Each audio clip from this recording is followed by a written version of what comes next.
correct time all the time, wear a Bulliver. Trade in your old watch.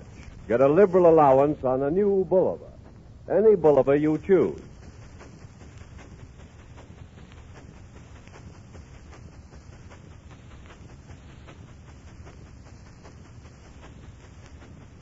Maxwell House Coffee presents Good News of 1938.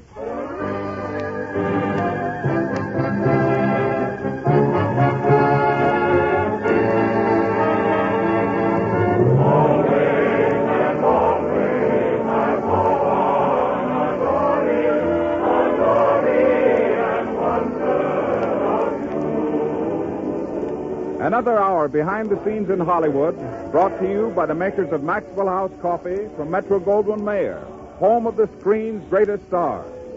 Tonight you will hear Robert Montgomery, Frank Morgan, Fanny Bryce and Hanley Stafford, Rita Johnson, Gabby Hartnett of the Chicago Cubs baseball team, Louis Stone, Mickey Rooney, and Connie Boswell. And in the concert hall, Meredith Wilson will play the world's most beloved march. See if you can guess what it'll be. And now, here's your host for this evening, Mr. Just a minute, son. I'll take charge. Yes, just a minute, son. I'll take charge. Mr. Morgan, I understood that Meredith Wilson was to be master of ceremonies. Wilson? You're new here, aren't you, son? No, sir. Well, would you like to keep your job? Yes, sir. Well, you just watch me, young fellow, and you won't make any mistakes. Ladies and gentlemen, in the absence of my very dear friend Bob Taylor, I'm sure you'll be glad to hear that your host for this evening will be none other than that beloved screen star, Frank Morgan. Yes. You may applaud if you wish. You can... You're doing fine, Mr. Morgan. Thanks, son. What's your name? Ted Pearson? Yes, well, stick around, Ted. Do you know Bob Taylor? Why, yes, sir. I know quite a bit about him. Well, Ted, we won't talk about that. I happen to know that Bob Taylor is a very nice fellow. You can forget all that stuff about his cheating at cards. I never heard about that, sir. Well, I'm telling you now. Taylor is not exactly a card cheat. At least all those stories have certainly been exaggerated. He's a darn good fellow, and he's got a heart as big as a mouse. I mean, a house. And I'm not going to stand here and listen to you slander him. Is that clear? Yes, sir. Well, all right. Now, ladies and gentlemen, I can think of no finer way to add to Bob Taylor's happiness this evening than by putting this program over with a bang. He'll be thrilled no end when he hears you applauding his old friend, Frank Morgan. Yeah. Now,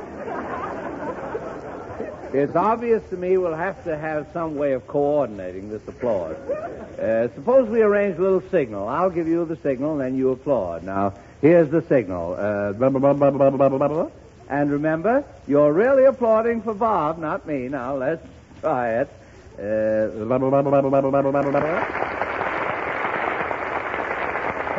you've got them now, Mr. Morgan. Sure, now we're ready to start the program. Oh, Meredith. All right, here we go. Here we go where? Tell me the name of your first number so I can introduce you, Meredith. Oh, no, Frank. I'm taking Taylor's place tonight. Oh, no, you don't, Meredith. Why, do you think I went to all that trouble? All what trouble? Well, It just happened that Bob Taylor has a heavy shooting schedule, and I've been appointed master of ceremonies for tonight. Now, don't be naive, Meredith. Who do you think arranged that shooting schedule? I'm no fool.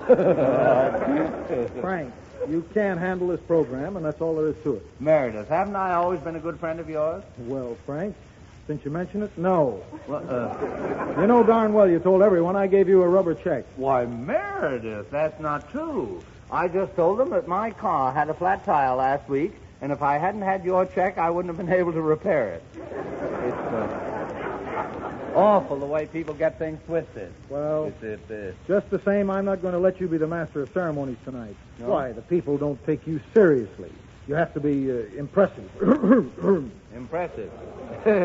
That's the way. Why, Meredith, I can make this entire audience applaud with their hands just by making a sound. Oh, you can, eh? Yes, well, listen now.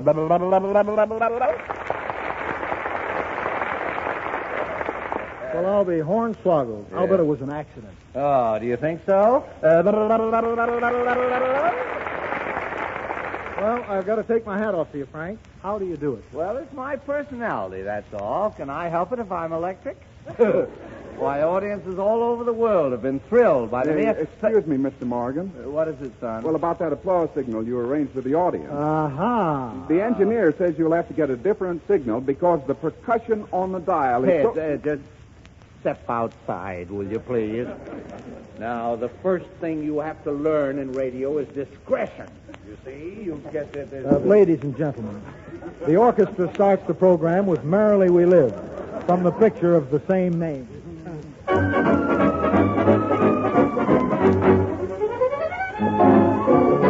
a love and laughter, for now and ever after, a girl, a boy, a kid. No greater joy than this, merrily we live. Rolling through a valley, or up and down an alley, we never fret or fuss. It's all the same to us, merrily we live. Every day is sunny May Day, a bright and gay day, how well we go. Barnum never in his May Day, put on a finer show. Isn't this a sweet dream, when up you won't get the dream, and just between us two, it's not a dream, it's true, merrily we live.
And now, ladies and gentlemen, we come to that troublesome child we've all learned to like so well, Baby Snooks.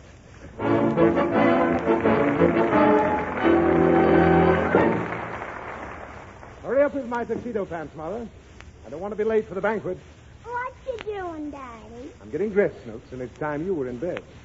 Where you going? To a banquet. Now, run along. I have to rehearse my speech while I'm getting dressed, and I don't want any interruptions. All right. You got to memorize this thing, and I don't want to make any bonus. Thank you. Thank you. Thank you. Daddy. What? Who are you talking to? Nobody. Do you feel all right, Daddy? Yes, I'm just practicing. Practicing what? My speech. Now, go down and get my pants. All right, Daddy. Thank you. Thank you. Thank you. Daddy, Now, what is it? why are you saying thank you? Because that's what I have to say.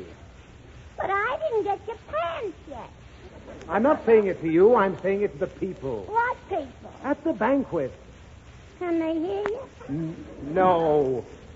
You sure you feel all right, Daddy? Yes. And why are you saying it? For their applause. I didn't hear any. Why, of course you didn't. But they'll applaud when I get up, and I'll have to thank them. Oh.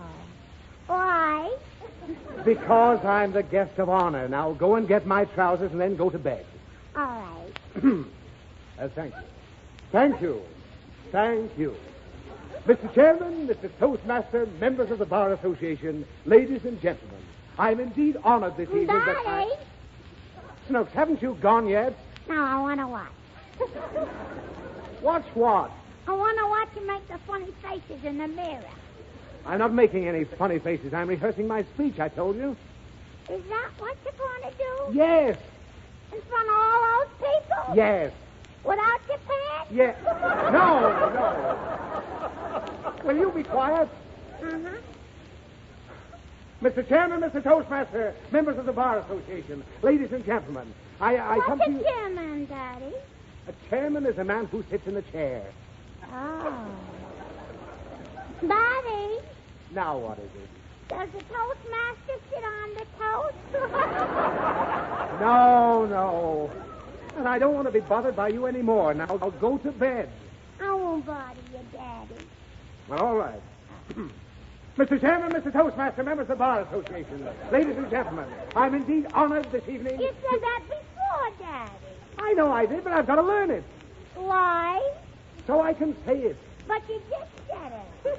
I mean to the people What people? at the banquet. Ah.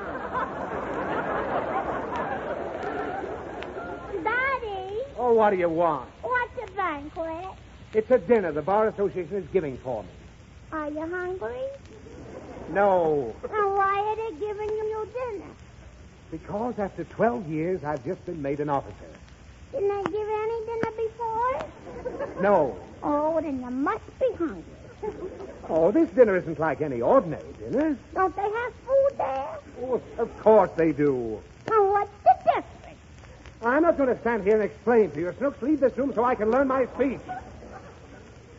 What speech? The speech I'm making to the Bar Association. Who's that? It's an organization that lawyers belong to. Are you a lawyer, Daddy? Oh, you know I am. Then Judge Green is a monkey. Snooks, what are you saying? That's what he said to his wife.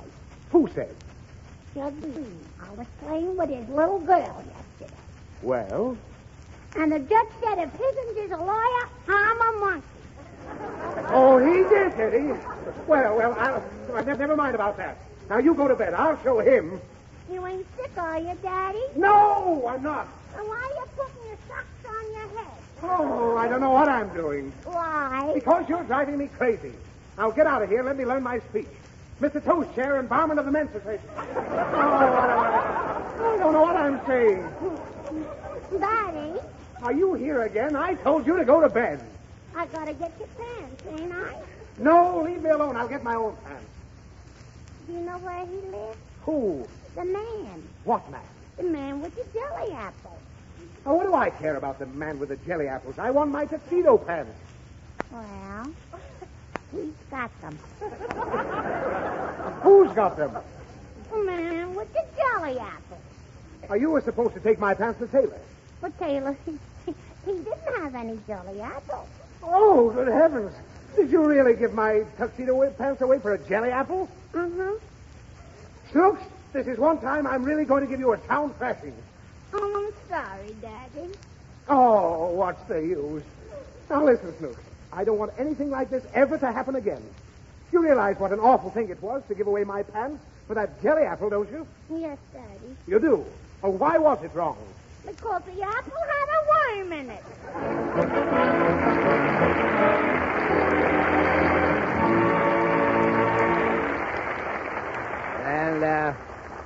And now, folks, I sort of feel a song coming on. I've just gargled, and I've done my meat.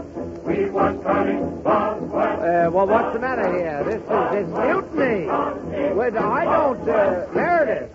What? Well, it looks like they want you, Connie. All right, you go ahead. Chico J, pull away your pitchfork, pull away your rake, hallelujah. We all is blind, swinging in the corn. Hey, Daniel Boone, pick up your guitar, flunk us out of tune, hallelujah. We all is blind, swinging in the corn. Mammy and Pap will do the big apple, Farmer Brown will truck on down, and even Ebenezer, that old geezer, he's gonna kick this song around. Land sakes alive, everybody jam, everybody jive, hallelujah. We all is blind, swinging in the corn. Reuben, I've been thinking. Let's go swinging in the corn. Hallelujah with the turkey and the straw and the hay. Little come along, go swinging in the corn. Getting tired of swinging in my rocking chair. Wanna swing in the corn where I can get me some mail. Brother, listen to me just as sure as you're born. You'll have the time of your life while swinging in the corn. Come on while the weather's clear. We won't have this corn all year. Swing your partner from ear to ear. Come on there, Brother Wilson. Pick it up right from here.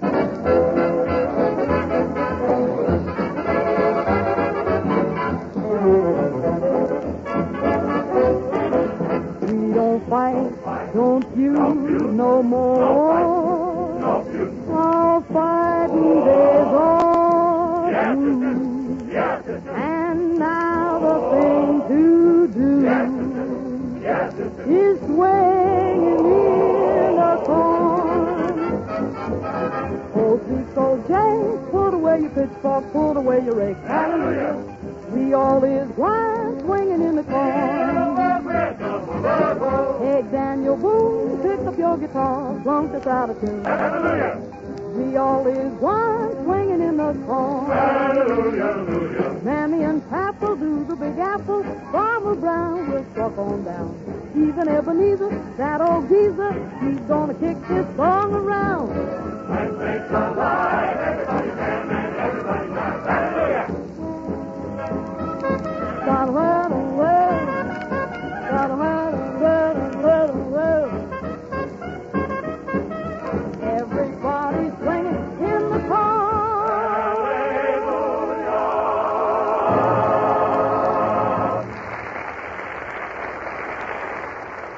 Well, that was grand, Connie. Thank you, Meredith. You and the boys got in some pretty good licks yourselves. Well, spring is in the air, and as most of the baseball fans know, the Chicago Cubs are doing their spring training out here, out on Catalina Island. And so, to please you fans who want to know what's going on, we've brought to our program tonight a gentleman who's long been a mainstay of the Chicago Cubs, the dean of the Major League Catchers, Mr. Gabby Hartnett. Thanks, Mr. Wilson. Thanks, everybody. It's great to have you here, because I've been hearing some rumors that I want you to correct for me. Yeah? Yeah. I understand that some folks are trying to start propaganda to the effect that the National League is washed up. Now, wait a minute. Well, don't get me wrong, Gabby. I don't believe it either. But I just wanted to get your slant on it. Sorry, pal. But when I hear that rumor, I wish I had a ball bat in my hand. National League washed up. Did you see what we did to the White Sox right here in Los Angeles on Tuesday and Wednesday? Well, I know you Cubs have been a little rough on them. Yes, and that's only the beginning. I'll admit the National League has had a lot of tough luck in the last few seasons. In some ways, the Giants didn't look too good against the Yankees in the World Series last year. But that don't mean a thing. The Nationals are fundamentally sound. Is that it, Gabby? You bet your bottom dollar they are, Mr. Wilson. Now, tell me something. How did you ever get the name of Gabby? Well, Mr. Wilson, you won't believe this, but I get the name for just the opposite reason. When I left home as a kid, I came from Woonsocket, Rhode Island. No crack. My dad said to me, Charlie, the only advice I can give you, now that you are leaving home, is to keep your ears open and your mouth shut. So you did it. Sure. I was the quietest fellow you've ever seen. Finally, newspaper men started kidding me about it and calling me Gabby, just because I didn't hardly talk. Well, the name stuck, and all of a sudden I started living up to it. I haven't stopped talking since. Say, Christopher, what's going on around here anyway? I'm master of ceremonies, and I think I should be introducing the people. Get this man out of here. I've got a program to put on. I'm expecting a baseball player. Well, Frank, this Yeah. is Gabby Hartnett. Well, I've never heard of it. Oh, Gabby Hartnett. Well, that's different. How are you, Mr. Hartnett? Fine, thanks, Mr. Morgan. Well, it's good to see you. Wilson, who is this man? I just told you, Frank. This is Gabby Hartnett, the catcher for the Chicago Cubs. They're in spring training over on the island. Oh, well, of course, the island. Oh, Alcatraz.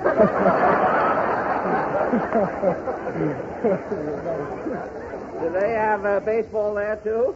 How did you get away? It's Catalina Island, Mr. Morgan. Oh, well, I'm glad you're out anyway. Frank, Yeah. are you interested in baseball? Interested? I love it. I used to pitch on a team at Vassar. At Vassar. Frank, Vassar is a girls' school. Yes, I found that out. But my real baseball career began when I joined the Baltimore Orioles. That was a great team, Mr. Morgan. Yeah. What position did you play? Well, I was sort of a roving infield man. I had a terrific speed in those days, of course, and sometimes I used to pitch and catch at the same time. Now, wait a minute, Mr. Morgan. How could you pitch and catch at the same time? Well, I was very fast. I'd throw the ball and then run to the plate and catch it. You must have been fast, all right. Oh, I was, my boy. Only once did I have any trouble. I put a little too much zing on the ball and hit myself in the back of the head. I suppose you had a little trouble getting out to left field when somebody hit one. Oh, they never hit him, but hitting, now that was my real specialty. I was one of the greatest pinch hitters of my day. Now, look, Frank, if you were so good, why did you ever quit baseball? Well, that was a little incident, Meredith. Didn't mean a thing, but it finished me. It was the night before the big game. I was having trouble with my glasses. Your glasses? Yes, I had too many of them. I mean, I was being fitted with new glasses. They put drops in my eyes, so naturally the next day my vision was none too clear. Oh, you were seeing double, eh? Yeah, triple. Well, these were very powerful drops, sherry and Angostura bitters. So the manager was trying to save me for the crucial moment, and finally, in the ninth inning, it arrived. We were one run behind, the bases were loaded, and they sent me in to pinch hit. What a spot. Well, sir, the pitch wound up, and zing! I saw 3 balls whiz past me. I turned to the manager, and I said, Joe, what can I do? I'm seeing 3 balls. What did he say? Well, he said, don't worry, Frank, just hit the one in the middle. So the next one I looked over carefully. I wanted to get a good line on the middle ball. Well, it was 2 strikes on me. The pitch wound up, and those 3 balls came at me again. Wham! I swung at the middle ball. Did you connect? Yes, but I hit it with the wrong bat. Well, so long, boys. I got to make a phone call. I'll be back in a minute. Don't go away. Well, Gabby, you certainly did well with our audience. Why not? I've got the whole Cub team sitting out in front. Well, anyway, it was nice of you to come up here and clown with us, and lots of luck to you and the Cubs all season. Thanks, Mr. Wilson.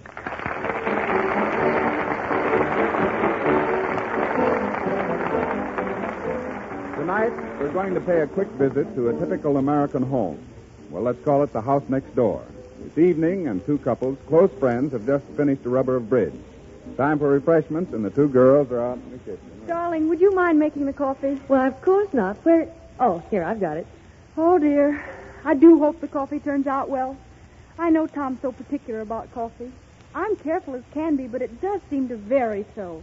I mean, the coffee I make. Well, it wouldn't, dear, if you'd use the same coffee right along. Oh, I know you use the same brand of coffee, but that's not the same thing. Why, Grace, what do you mean? I mean, I was having the same trouble as you till I changed to Maxwell House coffee. One day I spoke to my grocer, and he said... I understand, Mrs. Smith. Well, of course, I can't guarantee uniformity in the coffee you make when you use one packed in an ordinary container. You see, ground coffee packed this way is constantly losing its strength and flavor, not only daily, but hourly. So naturally, it can't help but vary in freshness, pound by pound. Why don't you try Maxwell House? This can, they call it the super vacuum can, keeps the coffee roaster fresh, so it's always the same in strength and flavor, always uniform. Of course, that's true. That's why women who use Maxwell House will find they make a uniformly good cup of coffee. When they buy Maxwell House, they're assured of roaster fresh coffee. Coffee always full flavors. So let me suggest, if you've been having trouble making uniformly good coffee, try Maxwell House. You should find that it'll help you. And here's something else that'll interest you. Maxwell House coffee is now packed in both 1 and 2 pound super vacuum cans. Thrifty housewives everywhere who use lots of coffee are discovering the convenience and added economy in buying the 2 pound can. Well, that's that. And now I think I'll tell a little anecdote. Now, wait a minute here, Frank. I'm telling the anecdote. In fact, I've been laboring over some witticisms the last few days. You have? Sure, and believe me, I picked up some beauties over the weekend. Well, I didn't do bad either, but say, how do you square it with a wife? Oh, you mean jokes. Yes, I mean jokes. Now, step away from the microphone. I'm in charge. Now, listen, Meredith, you can't take that microphone away from me. I've waited too many weeks for this opportunity. What for, to be a master of ceremonies? No, it's just that I have a girl in Long Beach, and she has no telephone. A cute number, though, demure in a risque sort of a way. Well, what's your idea? Do you want to talk to her over the mic? Sure, I wanted to talk to her every week, but I didn't want to do it in front of Taylor. You know him, Meredith. I can't understand it. As long as Taylor's around, the girls never notice me. But the minute he leaves, they ignore me. What has he got that makes me so repulsive? Well, nevertheless, Frank, I don't think you ought to take up the time of the program with your personal messages. Wilson, have you no feeling for l'amour? Dorothy or toujours? Well, the band seems to like it. I'm going to talk to my girl. No. Have you no soul, you heel? Excuse me, Miss Morgan. Who are you? I'm with the broadcasting company, and I must inform you there's a federal law against personal communications on network programs. Well, now, let me get this straight, son. You mean I can't talk over the microphone to my girl, Miss Anemia Nozzle, who lives at 445 Hobart Circle, Long Beach? Mr. Morgan, you must not communicate with Miss Nozzle. I can't even make an appointment with her for this evening? No, sir. Do you mean to tell me it's against the law just for me to say, Anemia, I'll meet you at 4th and Main right after the program? That's what I mean to say. Well, all right, the law's the law. But I'll be there.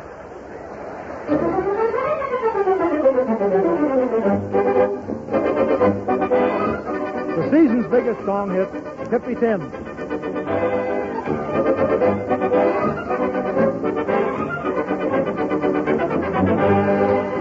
One night the moon was so mellow, Rosita met young Manuelo.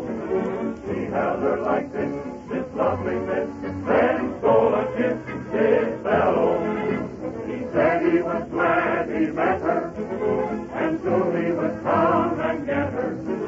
But she said, no, I cannot go until I know you better. He kept on stealing, and he had a feeling she was satisfied. She was saying ghosts, so he held her close and let her fly. Tippy, tippy, tim, tippy, tim, tippy, tippy, tom, tippy, tom. He kept on stealing, and he had a feeling she was satisfied. Tippy, tippy, tim, tippy, tim, tippy, tippy, tom, tippy, tom. She was saying ghosts, so he held her close and let her fly.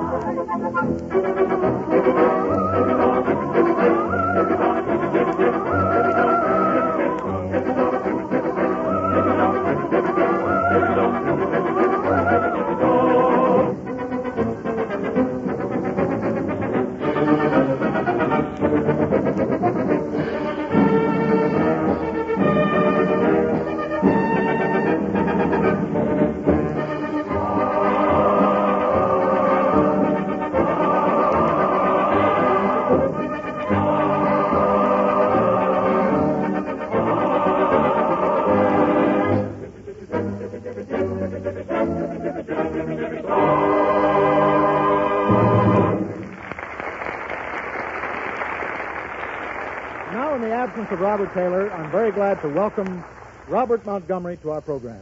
Tonight he will appear in a drama written especially for the Good News program by Paul Raffel, called Happy Birthday to You. Hello, Bob. The scene is a one-room and bath apartment, the home of Ken Larkin and his wife, Kay, played by Miss Rita Johnson. Ken, played by Mr. Montgomery, is an actor out of a job. The time is 11 o'clock in the morning.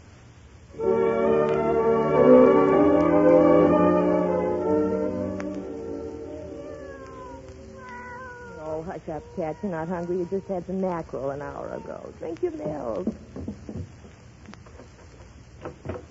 Hello, dear. It's that man again. Oh, hello, Ken. What was that noise? Noise? Yes, a kind of a thumping noise, as if someone were dragging something along the hall. Oh, I don't know, darling, unless it was my wooden leg. Oh, don't be silly, Ken. What was it? I don't know. I didn't see anything. I'm a stranger here myself. You can be such a... Ken, did you... No, darling. Oh. Didn't you even get to see Raisin? Sure, I saw him. What did he say? Well, there might be a part for me in a play going into production next month. Next month? Oh, well, something else will break. You're too good an actor to go. You're hungry, dear. No, not well, very. You better eat something. Went off this morning without even a cup of coffee. No, I was in a hurry. Well, I'll fix you something. I know, I'll fix you some cream mackerel. Some what? Some cream mackerel. Oh. What did you say? I said, oh. I know you said, oh. It was the way you said it. The way I said, oh? Yes. Oh. Just what did you mean by it? Oh, it's just an expression. An expression meaning what? Well, if you must know, it means I dote on cream mackerel, my pet. Go on. You think it's right to rob the cat? I'm only trying to stretch things out just as long as I can. If I get things to eat that the cat can eat, too, it's all right. Don't get excited. Maybe it's all a good idea. In time, we may have to eat the cat. Well, if you think for 1 minute that I... Oh, Ken, I'm sorry. I don't mean to be nasty all the time. I know, darling. I guess things have gone on so long they've made us both a little crazy. Well, I'll fix you some coffee and... Oh, What's the matter? I forgot. Forgot what? Ken, they turned off the gas today. They turned off the gas? Why did... Oh, well, never mind, darling. We can get our meals on the electric grill for a few days. You don't mind, do you? No, I don't mind, only... Only what? They turned off the electricity, too. Well, that's an outrage. We're only 2 months behind. I'll call them up and tell them exactly what I think of them. Ken, At least I'll have the satisfaction No, of... please. Oh. Yeah, they disconnected the phone, too. This is fine. Supposing somebody called me for a job. Oh. Never mind, darling. It'll work out somehow. I wouldn't mind, Kay, if... But tomorrow's your birthday, and here we are, me without a job, and you... Me exactly where I want to be. Darling, you're sweet. Yeah, I know. And kind of winsome, too. Can you sit down for a minute, read the paper or something? I'll be right there. Hey, wait a minute, Kay. Where are you going? Just down to the delicatessen. Yeah, I'll be but back wait in- just a sec. Ken, what's the name of having of these? Well, I was going to tell you about them in a minute or two. Well, what are they? Well, they're a surprise. I got them for you for your birthday. You got them for me? But what are they? Well, they're stilts. Still? Yeah, you climb on them and walk around and look down at people. Why? I said to myself, you never know when Kay might take a notion to go out walking on stilts, I Ken, said. you're an idiot. Tell me this minute what these things are doing now. All right, but come on in and shut the door before the landlord sees you. Oh, yes, I forgot. I don't suppose he really would throw us out for a month's rent, though, do you? Don't try to change the subject. Did you ever see me put a curse on a landlord, Mrs. Larkin? First I draw a circle on the floor, then I leap in the air and revolve 3 times, constantly frothing at the mouth. Ken, stop After that, I... Well, what about the stilts? Oh, yes. Well, they can wait. I've got something else to tell you. Kay, tomorrow we celebrate. Celebrate? Your birthday. With an 8-course dinner. Soup, salad, steak, mashed potatoes, everything. With a cocktail before and mince pie after. Oh, but how? I got the dinner and $1 for doing a little job for somebody. A job? What kind of a job? Well, it's kind of an advertising job. Oh, Ken, I think that's wonderful.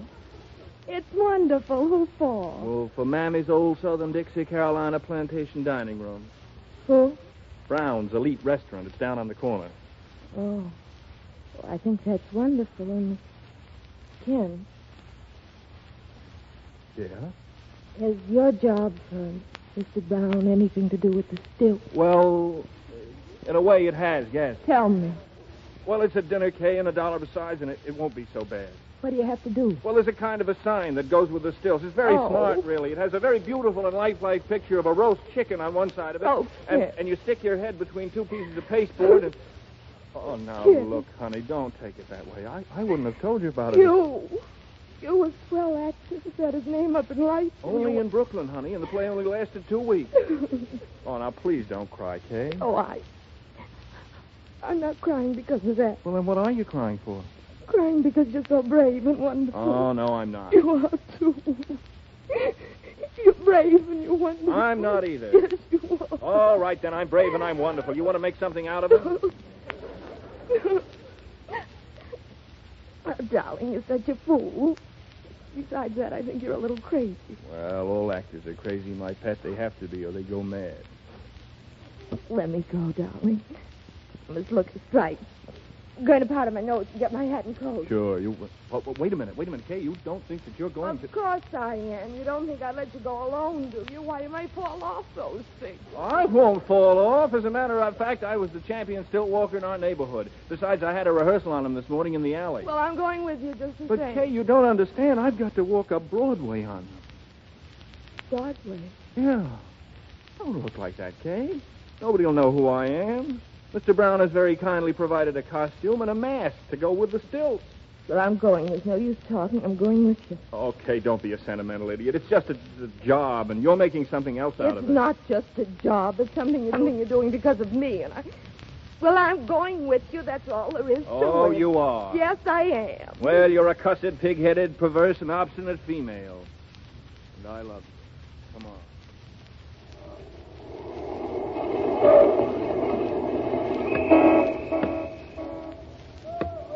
Look, Mommy.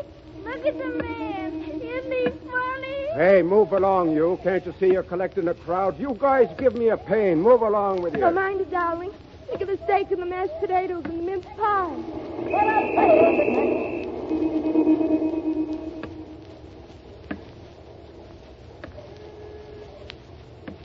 Look at that guy, will you? I guess you got to be pretty flat to do that for a living. Say, didn't I tell you to get a move on? You're blocking traffic here. Don't Go mind on, it, Ken. feed it. Don't mind them, darling. They'll soon be all over, Ken.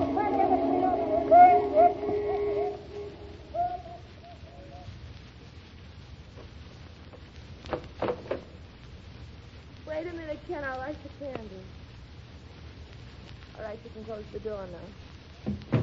Well, I guess that was one of the best performances I ever gave, my sweet. Yes, darling. I always told you I'd be a big hit on Broadway. Are you tired, Kay? Just a little, are you? No, I feel swell. Kay, Yeah. do you mind an awful lot? Mine? Well, it's being your birthday tomorrow and us not having... Kay, I got you a little present. I was going to wait to give it to you. Oh, Ken, you shouldn't have. Oh, Ken, it's the doorbell. It couldn't be a bill collector at this hour, could it? Well, it might be. Wait a minute. Yeah, who's there? Is this Ken Larkin's apartment? Mr. Larkin, he's not here. What? Where is he? I don't know where Mr. Larkin is. I think maybe he's dead. Dead. Yeah. If you're a bill collector, you want to collect the bill, I think... Well, I'm not collecting any bills. I've got a job for Ken Larkin. If he's not here, A where... job. We pause briefly for station identification. Allen produced the play. I was in Brooklyn that last Did he year. do come in, Mr. Allen? Sit down, Mr. Allen. Don't mind the candles. You see, tomorrow's my birthday. Your birthday? Yes, you see, it's just a funny old custom of Ken's of mine. The night before my birthday, we burn candles. Burn candles. Nothing but candles the night before my birthday. Yes, that's right. Nothing but candles. Oh, I see. Yeah, won't you have a cigar, Mr. Yeah. Allen? Or I mean a cigarette. I guess we're kind of out of cigarettes. This is my wife, Kay, Mr. Arlen. How do you do? How do you do? How do you do? And this is our cat, Miss Jones. Oh. I think it's so nice you dropped in, Mr. Allen. I Yes. think it's so nice. Oh, yes. Well, I can't stay a minute. Just took a chance of finding you in on my way home, Larkin. Been trying to get you on the phone all day. Trying to get me on the phone? Yes, your phone must be out of order or something. You don't say. Well, we'll have to complain to the company about that. Yes. Well, I've got a part for you, Larkin. A part. You mean in a play? Yes, sir. Well- Going into rehearsal next week. Of course, you always were my favorite producer, Mr. Allen, and if you think I'm right for the part, You know, it's a funny thing. I'd almost forgotten about you since that play you did for me last year. But the minute I saw this fellow, I thought of you. And right away, I knew you were perfect for the part. You saw this fellow. Yeah, a fellow on stilts. Oh. Advertising some restaurant or other. Oh, yeah. I saw him walking down Broadway. For some reason or other, he made me think of you. He did. Yes, sir. You see, I've got to have a tall juvenile for this play. Yeah. And something about this fellow on stilts made me think of you. Of me. And right away, I knew that... Oh, I said that before, didn't I? Yeah, you did. Well, I've got to be running along. See you at my office tomorrow? Yes, Mr. Allen. A happy birthday to you.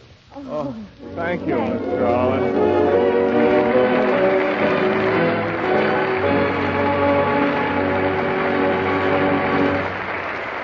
That was swell, Bob Montgomery and Rita Johnson. Now, friends, it's time for us all to partake of a friendly cup of Maxwell House coffee. Coming along, Rob? You bet, Ted. The last time I was on Good News, I learned of that pleasant custom of yours along about this time. I guess our friend Gabby Hartnett here would call it our seventh inning stretch. How about it, Gabby? Will you join us all in a grand cup of Maxwell House coffee? Sure will, Bob. I'd just like to say to all my friends back in Chicago that a cup of Maxwell House coffee certainly makes a clean hit with me. Ah, that's swell. Let's get everybody together, Ted, and you lead the way. Right. Friends, we're inviting you to join us in a steaming, fragrant cup of the coffee that's good to the last drop. Here we go, folks. Meredith, pipe us a tune, will you?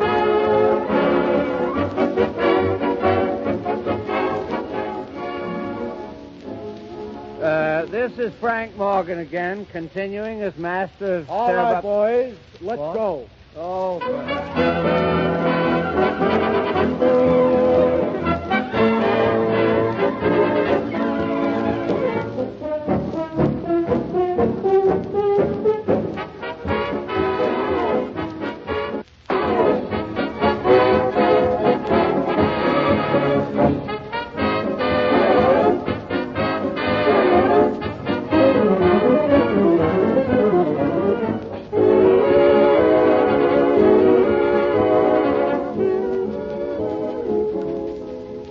I'd like you to meet Louis Stone.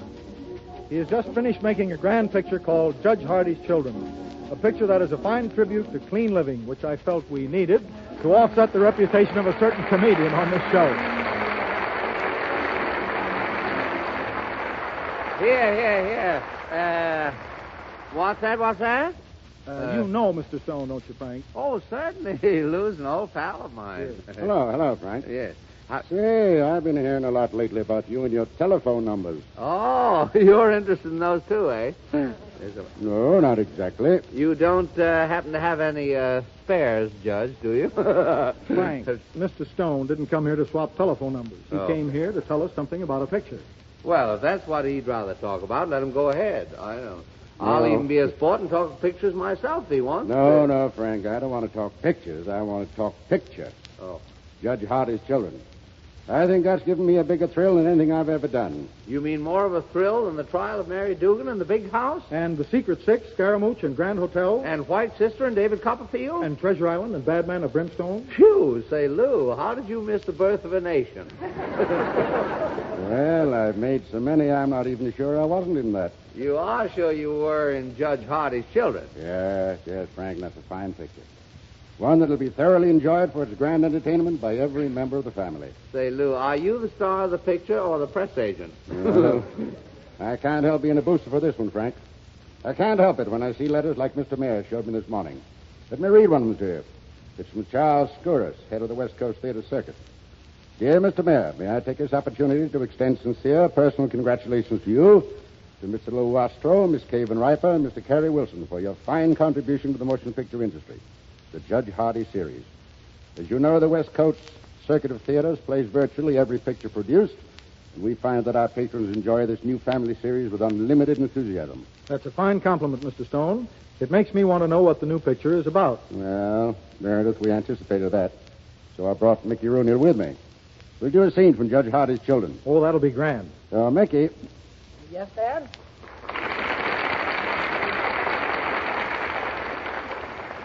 Mickey, how'd you like to help me here with a scene from our picture? Well, sure thing. Which scene? You know, the one about the tuxedo? After you've met little Suzanne Corte, the daughter of the French diplomat. You know, where I'm in my bedroom in the hotel in Washington, and you come in and say, Pardonnez-moi, Dad. That's French for excuse me. Andy, your mother's a positive magician when it comes to hiding the aspirin. Gee, do you feel bad, Dad? No. Just a headache. Oh, here, let me help. Here's the aspirin. Oh, thank you, son. Just take a good swallow of water first, then look up. Yeah, way back. How do you feel now? Well, I think I'm going to live. Anything I can get you? For heaven's sake, stop that whispering, Andy. Speak up. Quit acting so worried. You make me nervous. Yes, sir. Got anything on your mind, son? Yes, sir. Dad, look, can I talk to you, you know, man to man? Well, that's the way I hope it'll always be with us, son. Well, man to man, I need $20. Dollars. What do you want $20 for? That's an awful lot of money for anybody, let alone a 15-year-old boy. I want a tuxedo. At your age? Well, you know why I had to leave town, Dad. Leave town? Well, sure, I had to leave Carville because I couldn't go to that football banquet because Polly asked me to wear a tuxedo, and I didn't dare ask you for the money. Now, Suzanne, she's asked me to this cotillion, and it's formal. Mm-hmm. You like this little Suzanne pretty well? Sure do. She like you? I think so. But, gee, she's always got her chaperone. Why, say, Dad, would you believe this? I've been alone with that girl only 20 seconds, and then that was in an art gallery. Oh, I see. You sort of figure this cotillion give you a little more, leeway, huh? Well, gee, I can't dance with both Suzanne and her chaperone at the same time, can I? No. Dad, were you like I am when you were a kid? That's it? I want to kiss every pretty girl I meet. Dad, do you think I'm normal? Yes, Andy, I really think you are. Well, anyway, you see how important this tuxedo is to me. I investigated, and it's $20. Andy, I'll make you a little business proposition. Okay, Pop. You promise me that you'll stand first in your class for the next 3 months when you get back to school, and you can have the tuxedo. Gee. It's a deal, Dad. You're un homer marvelaire. That's French for you're the berry.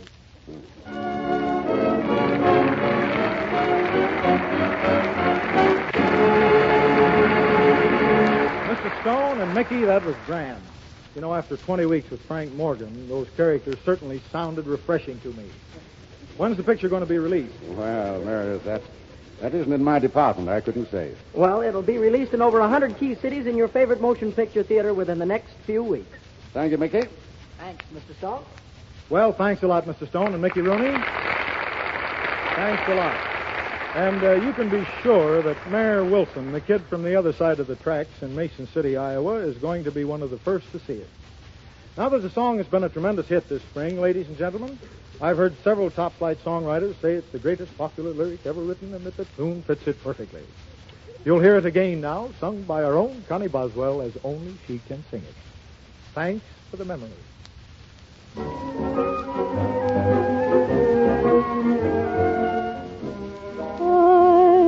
for the memory of rainy afternoons, swingy Harlem tunes, motor trips and burning lips, burning toast and spoons. How lovely it was.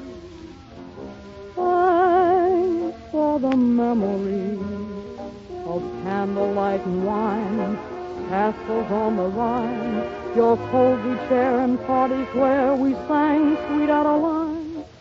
How lovely it was. Many's the time that we feasted, and many's the time that we fasted. Oh, well, it was swell while it lasted. We did have fun and no harm done. Thanks for the memories of sunburns at the shore, nights in Singapore. You might have been a headache, but you never were a bore.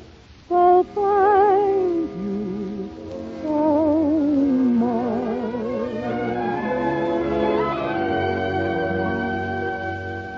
I'm trying so hard to be blasé,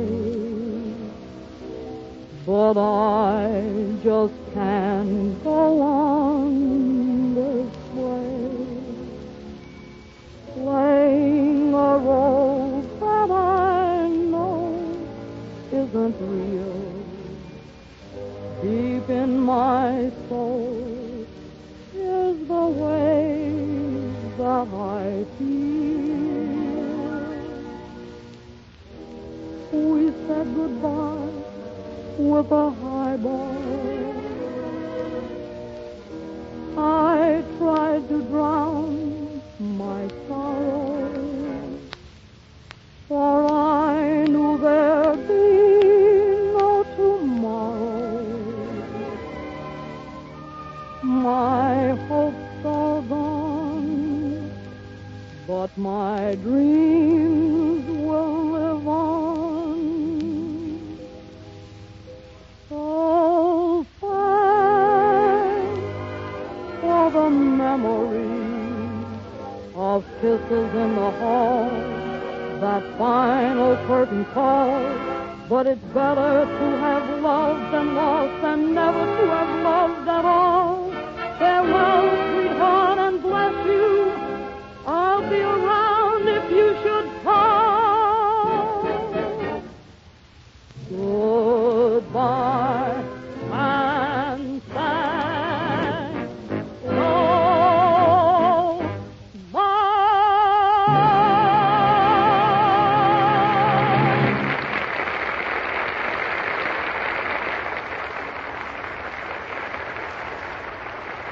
And now, ladies and gentlemen, a few words of wisdom from Ted Pearson. Daddy, Keep quiet, Snooks. I want to sing that song. Not now. All right, Ted. Thank you, Meredith. Tonight I want to make clear one point in particular about Maxwell House coffee. And to visualize this point, I have here 2 cans of Maxwell House coffee. They both look alike, of course, and they both have Maxwell House coffee in them. But you'll notice on one of them a white band at the top with the words drip grind printed on it. The other can is marked regular grind. Hello. Hello, Snooks. What you doing? I'm explaining to the people some facts about Maxwell House coffee, Why? so they'll understand why it's the best. Tonight, I want to tell them the truth about this wonderful coffee. Tonight? Yes. Didn't you tell him that last week? No. You said it was good, Well, I know I did. but it wasn't the truth, huh? Of course it was. Tonight, I want to tell the people another truth, that's all. Oh. Why? Well, listen, and you'll find out why. Friends, the fact I want to point out is that when you make coffee correctly by the drip method, the water passes through the coffee only once. That's why you need a special grind, a finer grind, so the water can extract all the flavor of the coffee quickly. Is there water in it? No, I'm talking about the water you use to make coffee. Can you make coffee from water? Well, of course. And why do you have to buy Maxwell House? Oh, Snooks, please. Well, remember, friends, if you make your coffee by the drip method, use the special drip grind Maxwell House. It comes ground just right to give you a better cup of coffee by the drip method. On the other hand, you folks who use a percolator or boil your coffee will get a better cup of coffee when you use the regular grind Maxwell House. Used according to your method with Maxwell House, you'll get rich, mellow, satisfying cups of coffee every time. Daddy, What? is that man finished? Yes, keep quiet. Now can I sing that song for you? No. All right, go ahead and sing. What a memory of lollipops and gum, my dolls and little drum. I'm sitting in your lap and learning how to do a sum. Just Daddy and Snooks. Fine Daddy for memory of nice things that you said and stories that you read when you carried me upstairs, when you tucked me into bed. Just Daddy and Snooks. I can remember each Christmas when Santa Claus came down the stairs. I knew it was you in those whiskers. But, Daddy, dear, I didn't care. Thanks, Daddy, for memory. And then when I is grown up and I's a lady fair, before I go to sleep at night, I'll say a little prayer. But, Daddy, and Mommy, and Snooks.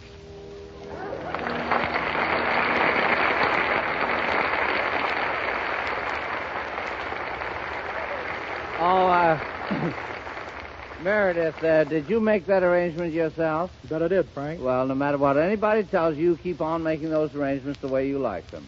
Now, ladies and gentlemen...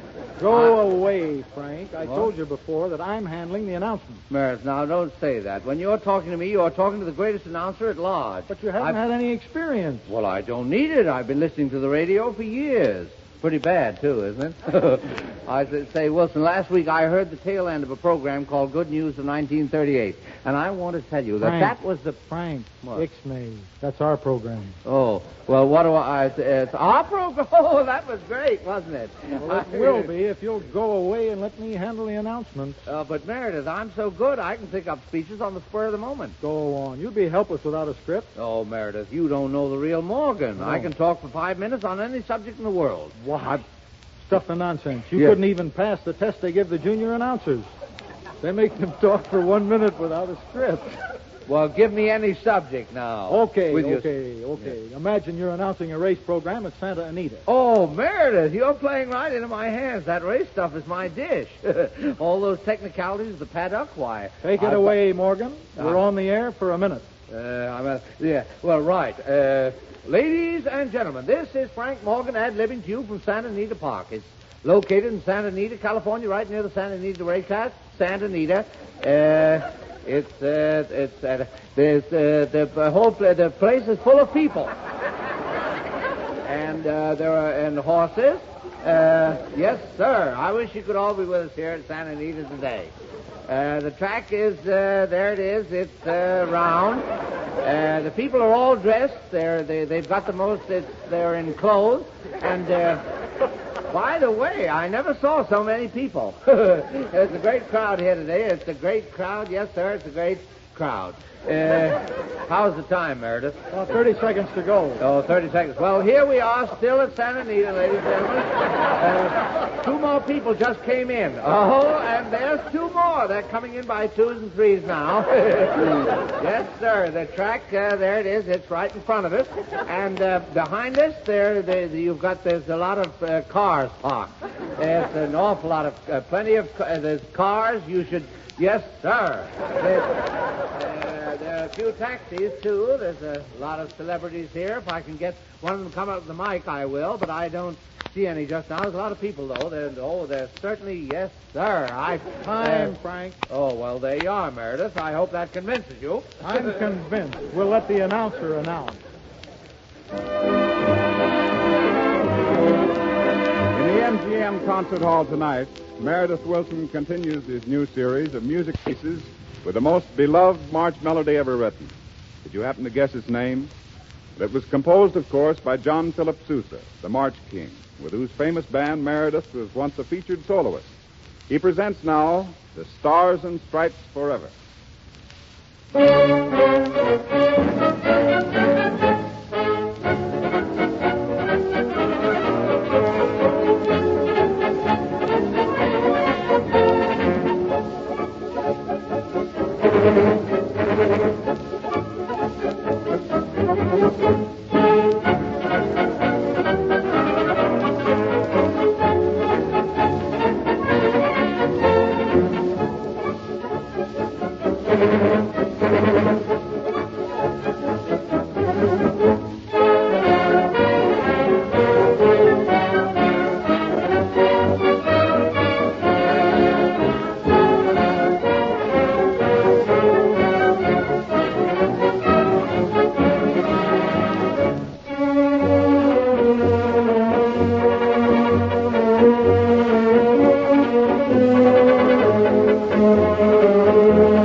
Bob Montgomery. Yes, Frank. Well, how'd you like the show tonight? Oh, I thought it was swell. You didn't miss anybody, did you?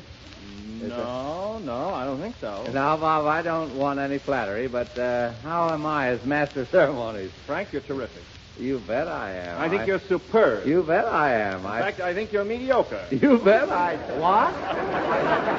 Good night, Taylor. Oh. Hey, Frank, wait a minute now. Here's a telegram just came in for you, Frank. For me? Yeah. Thanks. Let me see.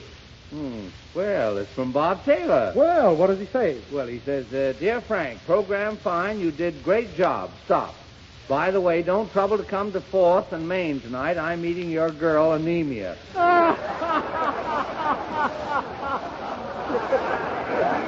Oh, boy, he certainly put one over on you, Frank. You think so? Wait till he sees Anemia. Anyway, ladies and gentlemen, next week, Robert Taylor, a real master of ceremonies, will be back on this program again. Yes, it's politics. I demand a recount. Well, anyway, listen to the Good News program next Thursday, and you'll be members of one of the greatest international radio audiences in history. Next Thursday, Louis B. Mayer, Jack Conway, Robert Taylor, Maureen O'Sullivan, Lionel Barrymore, the entire American cast of The Yank at Oxford will salute their English colleagues who will be attending the English premiere of the picture at the Empire Theater in London, with the Good News broadcast a feature of the occasion. In addition, we will have, as usual, Frank Morgan, Fanny Bryce, Hanley Stafford, Connie Boswell, Meredith Wilson and his orchestra, and we sincerely hope that you will be with us, too. Remember, your ticket of admission is just your loyalty to Maxwell House Coffee. In the meantime, go to the movies and take the family with you.